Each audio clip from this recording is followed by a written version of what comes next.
So how do you create a brand that truly represents who you are and the products you sell, as well as building a business that you can scale online? That is what this podcast will help you do. My name is Henry Kaminski Jr., and welcome to the Brand Doctor Podcast. Let me just make this statement loud and clear. Jersey's here, Jersey's here.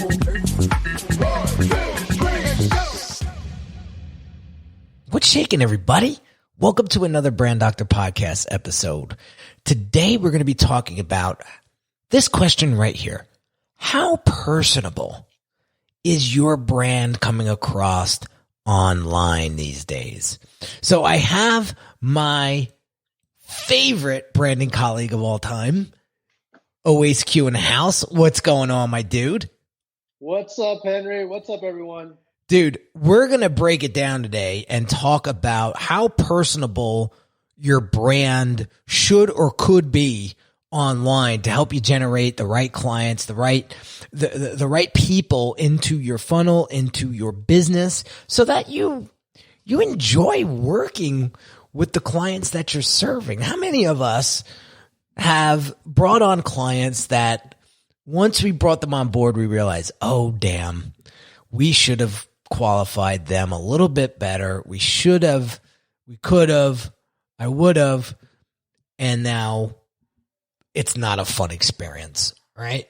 I've been doing this too long to take on clients that don't appreciate the work or I'm not resonating with. And it's just, it's an amateur mistake to bring a client on, in my opinion, at this level of my game, to do that. So let's talk about the big problems here that some of you may be facing right now when it comes to creating more of a personal brand online. So problem number one could be your brand isn't resonating with your ideal client. You keep attracting a lower quality client or the wrong people in your funnel, right? You may be feeling that your messaging isn't hitting the mark that it should. And it could be improved somehow, but you have no idea how to make that happen. So Awais and I are going to go into a series of questions to help you personalize, maybe even humanize your brand on a much more impactful level right after this quick little message. If you're a business owner who feels your branding isn't truly representing the value that you deliver, check out this free video training that will help you level up your brand's messaging and online presence so that you can start attracting higher quality clients. Visit www.uniquedesigns with a Z at the end, not an S, .net/level up my branding.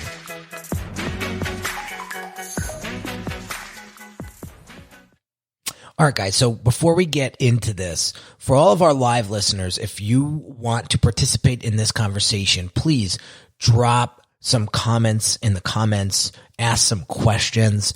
If you have them burning inside and you just want to get some clarity, we want to make this interactive. And for those folks that are listening to this, if you want to join our live streams, make sure you join my email list, which you could get access to on my website, Unique Designs with a Z at the end, not an S, .net. Okay, so always let's talk about this for a second, right? What comes to mind when personalizing your brand online? Couple of things. So the first thing that I would actually look at is from the customer's perspective.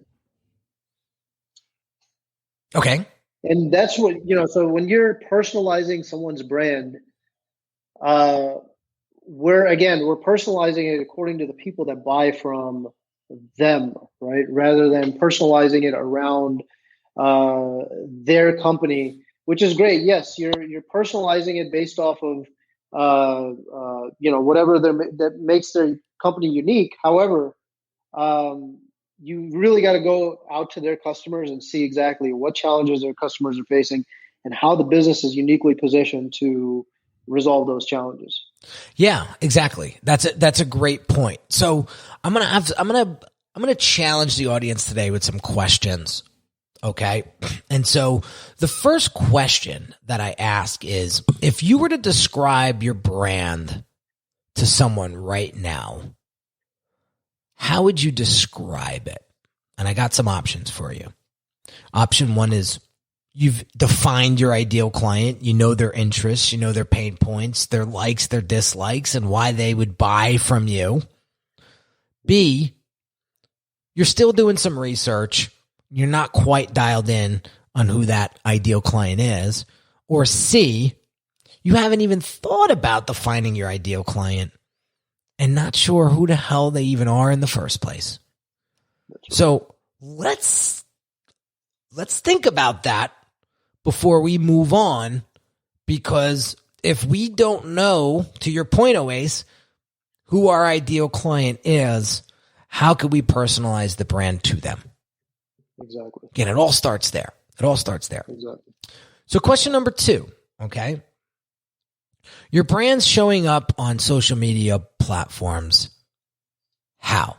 In which way? A, kind of active, maybe a post here and there, but you're not really consistent with it. B, you're super active. You got a content calendar, you're planning ahead.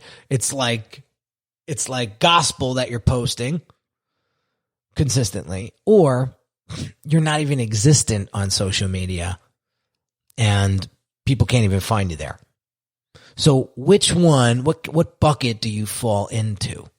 Okay. I'm going to talk to Oase about this for a second before we move on to question number 3. When it comes to showing up on social media, what do you think is the bullseye, the weapon that you could use or that you see people using that's just creating massive engagement and a very active audience? What do you think that is? Consistency is key. I would say consistency and making sure that they're showing up on a regular basis, creating that top of mind awareness. But then, the guys that are really just killing it, they're getting a little bit sensational with some of their taglines, right? They're not necessarily staying within within a confined sort of a norm, and they'll challenge even some things that they perhaps don't even believe in. So they'll come out there and say the most out of this world, sort of like spaced out things that just capture your attention. I mean, I think just the other day, you and I were talking about Hook Point, where he talks about, you only have 3 seconds now. Before it was like 8.5 seconds, still less than that of a goldfish, but only 3 seconds for in our attention span. Yeah. So how do you capitalize on that narrow window of a time? Really, I think it has a lot to do with the way that your visuals are, and then B, your messaging has to be able to stick. It's got to be able to get out there within that 3 second time. And I'm going to say C, evoke some sort of emotion. There you go. Right? Evoke some sort of emotion, whether you're pissing somebody off, whether you're making them laugh, making them cry, making them, I don't want to say confused, but making them challenge their assumption. Let's just say that, right? If you're not evoking some sort of emotion, see, I like to make people laugh. I've always loved to make people laugh. So when you go to my Instagram account and you see my silly reels that I repost, like, I want to get a chuckle out of you. That's why I'm posting, right? If you watch my Instagram stories and my 3.5-year-old son saying silly things and I'm egging him on and I'm driving my wife crazy, I'm doing it to get a reaction. I'm doing it to make you laugh, right? There's other people out there that they love to just annoy people and piss people off, and that's their go-to. Pick your poison, pick what you love to do, and make sure that you're leveraging it on social media, because that's how you get people to pick sides. That's how you get people to pick a side and get them out of the middle, because nothing really happens there, right? Nothing really happens in the middle, right? So let's move on, just for the sake of time. Let's look at question number 3. When you post online, what happens? A, people don't really interact with my posts, and we're like ghosts out there.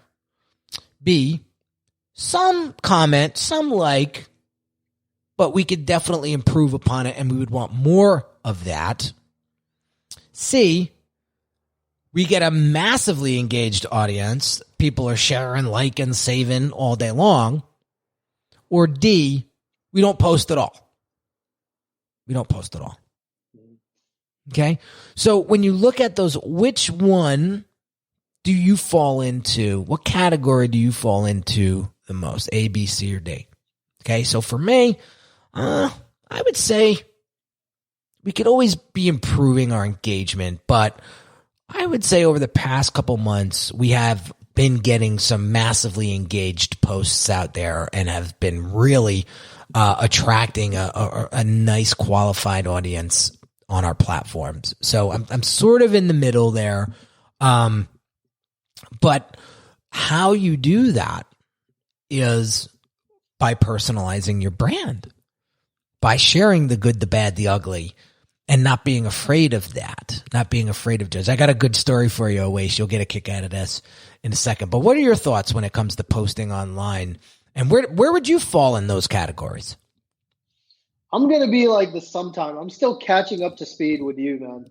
But Henry, here's a question that I have for you. Mm-hmm. And this is something that I saw on a fellow brander's, I guess a carousel. So he specifically talked about how our profiles need to be designed according to our brand guidelines, or, whatever our brand structure is, and particularly from an aesthetic standpoint. So, and again, those accounts, and he was like, look, there are accounts out there that have like a massive following, and they have this huge footprint already. They don't necessarily need to worry about how, like, all the aesthetics. But then there are profiles, or like there are accounts like the rest of us, that he's saying that if you're in the brand design, or whether you are even in the brand design or you're in construction, whatever it might be, that perhaps in that sort of a scenario, you need to make sure that you have a strict sort of a brand structure there from a visual identity standpoint, from an aesthetic standpoint. How true is that? I mean, again, I'm asking you because you don't necessarily follow that strict sort of a guideline. I don't. I used to. But what I found was I have a different objective for Instagram. And my objective is reach and impact. Yeah. Reach and impact. So there are certain do's and don'ts on Instagram if you want that objective to come true. Okay. Yeah. And I have done enough posting on Instagram. I'm over almost 6,000 posts. Wow. Okay. I know what hits and I know what doesn't on my account. And you know what doesn't? Those highly branded posts. Yeah. It's been battle tested. So I pepper them in. Oh, where'd I go here? I pepper them in, but I don't follow such a strong brand guideline. Now, you may be saying, Henry, you're such a hypocrite and you're going against your word and so on. There's a few things that I do pay attention to. One is the minimalistic approach. So my brand is very minimalistic. I don't like crowd. I don't like clutter. So you'll see a lot of my posts are very clean. You'll see me using a very similar font selection. It may not be exactly, but you'll see the more bold fonts being used. Okay. And you'll see some sort of a pattern being done, but it's not going to be this beautifully curated, because I'm not going for that aesthetic. I'm going for the reach and the impact. So I play with it, but I don't play with it all the way, if that makes sense, right? Because I know from my account, it just doesn't work, right? It doesn't get the reach. It doesn't make the impact that I'm looking for. So, but great question. So, if your objective for your Instagram account is to show everybody how awesome your social media account, especially Instagram, can be designed, then you better have a well-designed Instagram account. I mean, it's just a different objective. So That's right. Completely up to you. However, I do, with that the brander that we're speaking of, I do agree that design does matter. And you cannot be lazy when it comes to, funny story here. One of my clients from 3 years ago, right? I put this in an email this morning. You might have got it. 3 years ago, I branded this business, and this guy has been working so hard at his brand. He's doing great work. However, I'm on Instagram yesterday scrolling away, and I see this post come through, and I'm like, no way, this can't be him. Brand coloring was off. Typography was off. His logo wasn't on it. It was some random pictures thrown up. It looked garbage. So I texted him and I said, dude, this post is so off brand, because I screenshotted the post. I said, this post is so off brand. And he writes back, he screenshots his Instagram account and he goes, what post? I think I hit the world's record of deleting a post as fast as I possibly, the world's fastest post being deleted on Instagram. I said, dude, you work so hard to build this brand to where it is. Don't go cheap. Don't go just to get it done, because people see that, people recognize that, and you don't want to be categorized as that fly-by-night internet marketer that is just throwing some shit together with Canva or word swag to get a post out. Like nobody wants that, especially like he sells a high-ticket coaching program. So like when you come across like that, you look cheesy. Right. Yeah. So, and what does that do to your credibility too? I mean, it's just, it doesn't make sense. Exactly. Here's a great question from Dr. Graffo, one of our live audience members. What do you think about deleting all the bad content in your IG account and have a fresh start? Or is it better to start a new account? Well, Dr. Graff, I would say, let's look at how long that's going to take you to do. I mean, if 90% of your account is trash, just trash the account, right? Because it's going to take you a long time to delete all those posts. And do you really have that time? If you have a handful of low engaging posts, and you have the time perhaps to go through and kind of do an audit, I would delete those low engaging posts. I do that all the time. If I post something, I posted something last night and it just wasn't picking up steam. After the first 60 minutes, I just deleted it. Get it out. Get it off. It's like dirt. Like, get it off. Does it slow down future engagements just to have posts like that? Yeah, it does. I'm not too sure about that. I mean, so if you have a bad post that hasn't really picked up, anything you post after that, it's actually a lag. Going to get hit. It's actually a lag. Yeah. Sure. That's why you see bigger accounts. They'll post. I've noticed this because I follow some of these bigger accounts. I'll see them post because I'll get notified. And then I'll see 2 minutes later, they'll post again. And then 2 minutes later, they'll post again. And I'm like, what are you doing? They know that because they know their account better than anybody. They know that account, that post is not hitting. So they keep reposting until one hits. It's annoying to us as the follower, especially if we have our notifications on.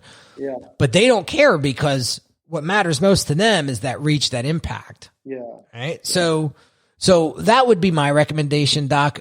I wouldn't overthink it too much. And if it's too much of a labor intensive activity, just scrap the account and start new, because it'll just save you a bunch of time.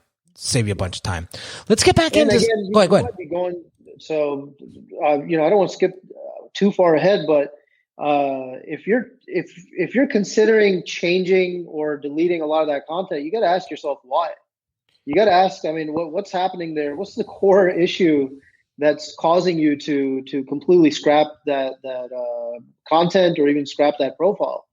So, and then of course, do you have this new brand that you have in mind? What exactly are you trying to do with it? What's the purpose behind, the impact that you're wanting to make for the audience, and like, how are you wanting to serve those audience? Right. So figure all that out before you take that next step. Right. And ask yourself, why isn't this hitting?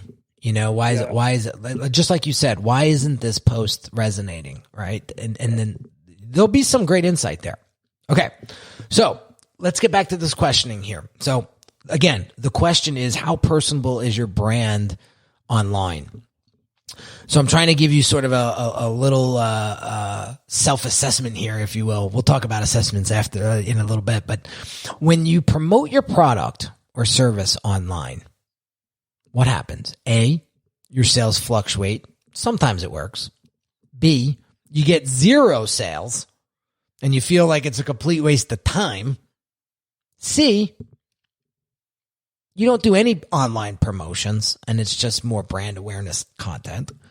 Or D, your sales are consistent throughout. So I want you guys to keep in mind when you're posting or promoting your products or services online and you're hearing this.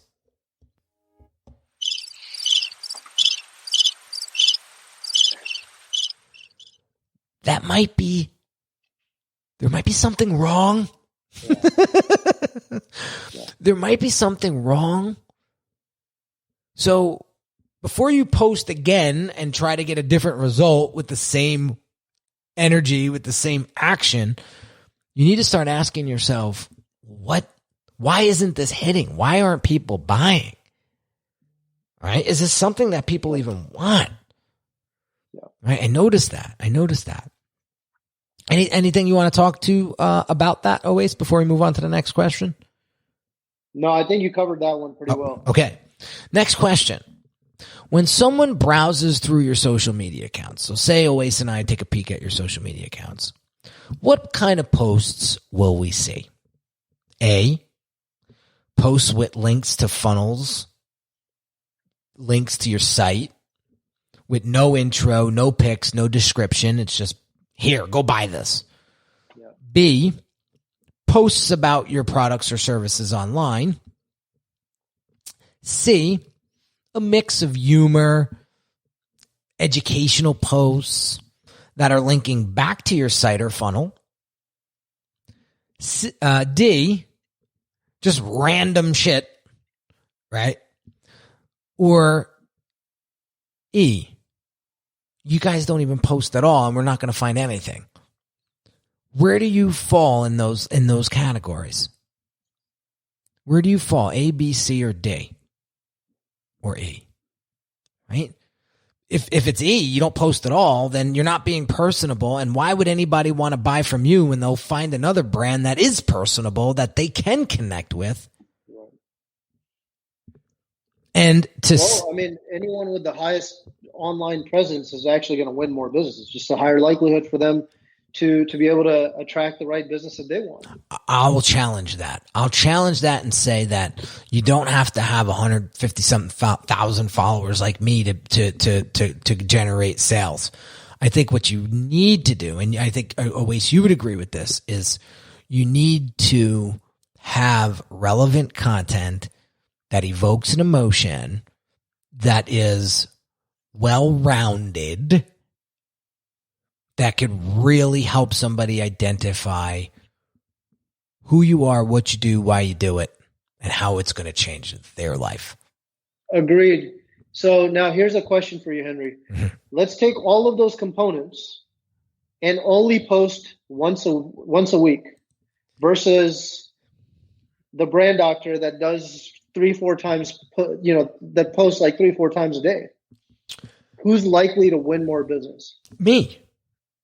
There you go. Yeah, me. But the following count has nothing to do with it. It's the consistency that does, the frequency that does. Yeah. So that's what I'm talking about. Okay. Is what I'm talking about. Okay, consistency.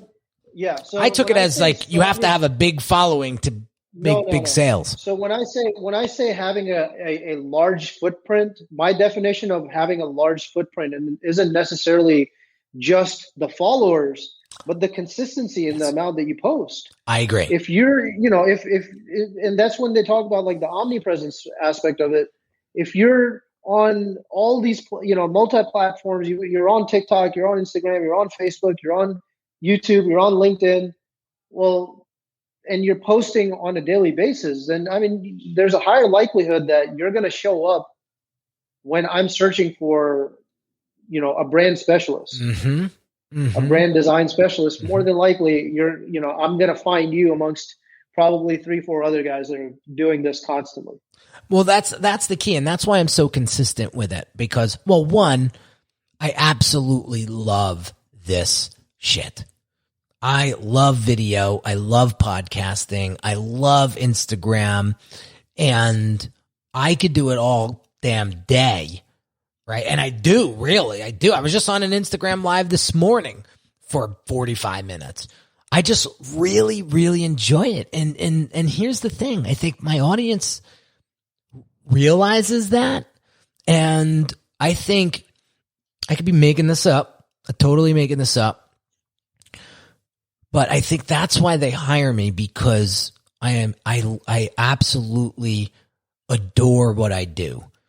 And there's a lot of businesses out there, I won't name names, that may not have the same passion that they had when they first started.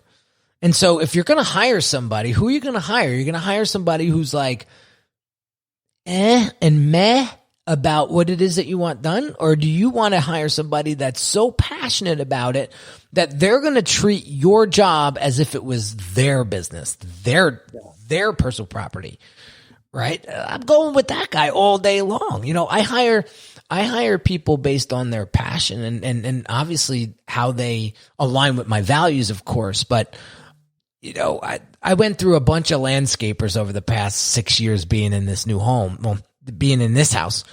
And the ones that got the longest play out of me were the ones that treated my lawn like it was theirs.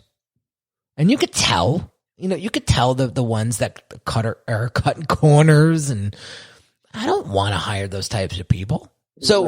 So just a thought there, and again, if you're not out on social media, and we had this conversation offline many times. If every day you're not on social media, there's somebody else that does what you do that is.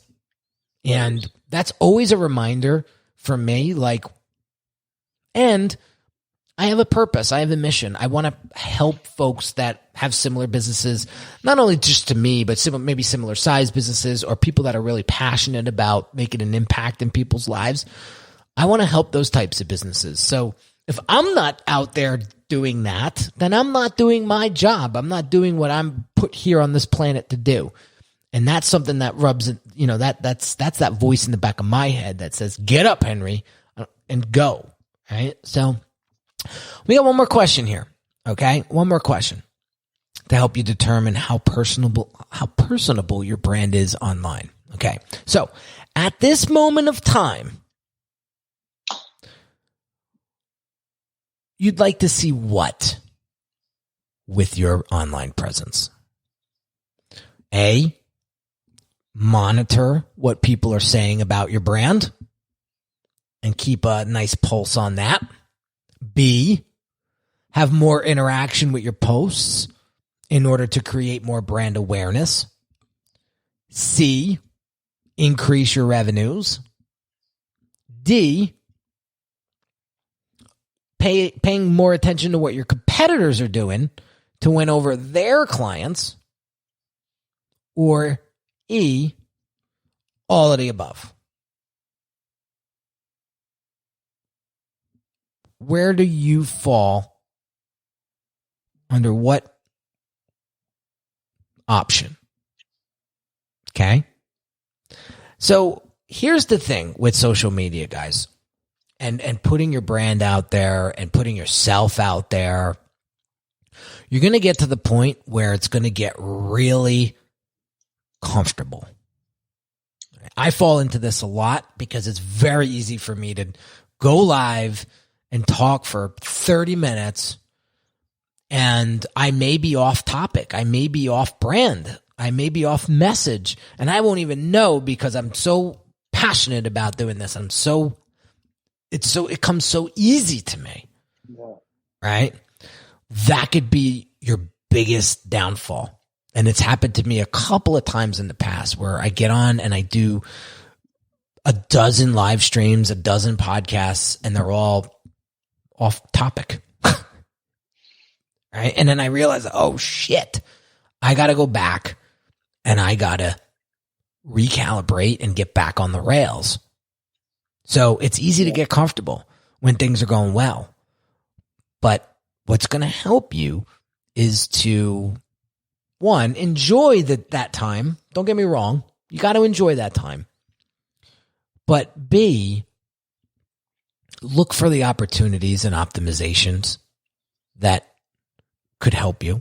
Look for that room of growth that will help you.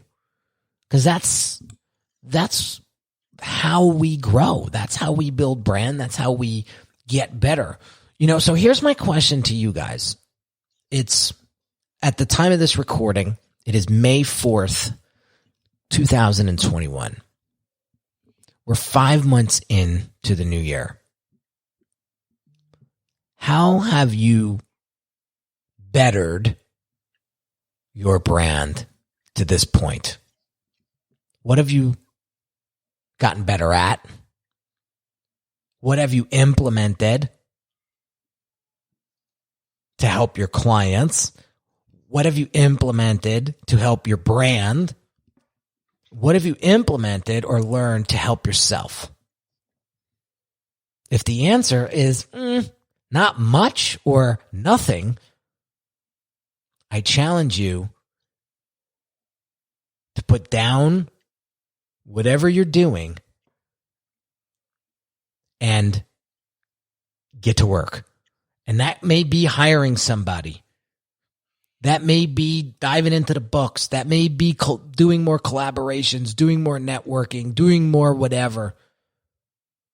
But if you're in 5 months to the new year and you can't say that you've learned something new or done something different than last year to help grow you and your business, then you got work to do. And this is where I'm going to introduce my brand assessment. Because here's what happens, guys. You get too close to your business and you don't see the opportunity and you don't see the outside perspective that could be killing your growth. Listen, Oasis has a coach, has somebody that he goes to on a monthly basis. I have somebody that I go to on a monthly basis. We're constantly hiring people to fill in the gaps where we're weak. We don't need to do it all. We don't need to know it all.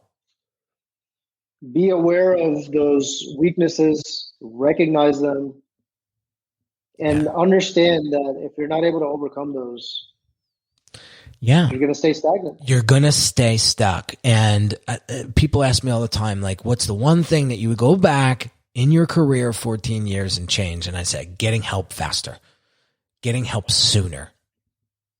I'd be so further along. That's okay. That's all right. I had to learn those lessons the way I learned them. But So that's why I recommend this brand assessment. If you want access to this assessment, all you have to do is go to my website. You'll see links. If you're listening to this in the podcast, you'll see links down below. You go to the website and you just click the button, book an assessment. And what we're going to do is we're going to look at where you're at right now. We're going to look at where you want to go. We're going to find the obstacles in between that you may not even be seeing because nobody's even asked you these types of questions before. And we're going to get you to where you need to go and where you need to be. Okay. I'm not going to sit there and strip your website to nothing. I'm not going to bash your Instagram. I'm not going to bash your logo. I don't even share my screen and look at your stuff. I'm more concerned with learning more about you and what your goals are and what's getting in your way and how you're getting in your own way and helping you uncover that to help you build and grow this brand. And that's what the brand assessment's all about. So if you're interested, go book it now and I'll see you on that call. Always, any parting words before we wrap this up? Dude, this was a 35-minute episode. It feels like 3 hours and 50 minutes. I don't know about you. This You dropped so much knowledge, man. Look, at the end of the day, I was having this conversation with someone earlier today. They were talking about the right language. That just freeze up. Yeah, a little bit. That's all right. Keep talking. So, I was, we're talking about speaking the language of your customers, speaking from their perspective. So I don't know how much we touched on the messaging aspect of things, but really, again, identifying exactly who they are first, but then also when you come back to creating an impactful message, it's got to be from their standpoint. And that's what's going to evoke those emotions. That's what's going to get them to, or that's what's going to compel them to actually act towards wherever it is that you want to go. Whether it's just liking that post, whether it's be commenting on that post, or actually getting them to move forward and say, okay, well, let's get into the funnel and buy this program or hire me for a coaching, whatever it might be. Mm-hmm. Listen, the most personal brand wins. I don't mean personal brand. I said the most personable brand will win. Because if I had to go back and interview every one of my clients to this day, and there's hundreds of them at this point, they'd say, Henry, and I've gotten this response before. They've gotten this response before. I'm not making this up. Because I always ask them why they hired me. But they all say the same thing. Henry, we like you. Like your courageousness, your attention to detail, your love for what it is that you do, and your love for people is why we hire you. And you're not just a designer. You're somebody that wants to help people design their lives, like on a personal level. Because when you have a great business, that could really fund a real beautiful lifestyle.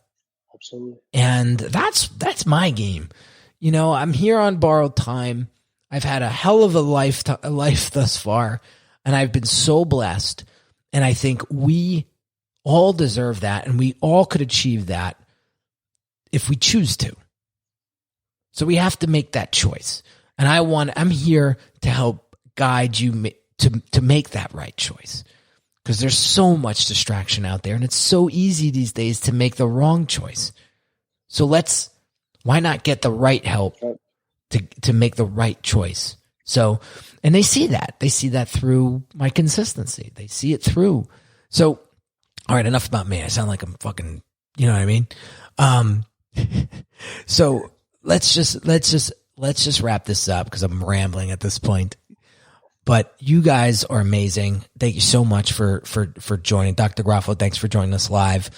And I want to encourage you guys to keep tuning in. We're going to keep bringing the as much value as we can for you to help you dial in your brand's messaging, dial in your brand's identity, and dialing in that connection that is much needed for you guys to create and design a business that will really help you fulfill your dreams, your family's dreams, and your clients' dreams.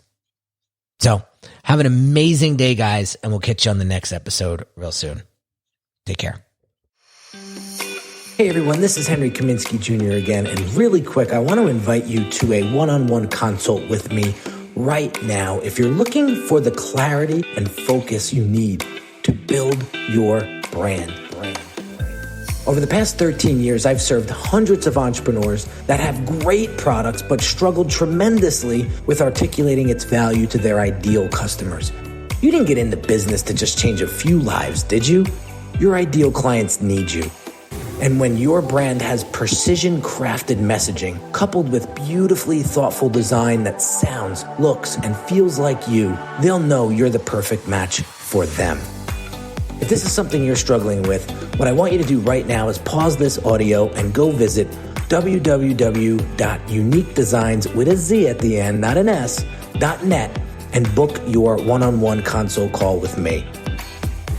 Remember, the quality of your brand will determine the quality of your clients, and the quality of your clients will determine the quality of your life.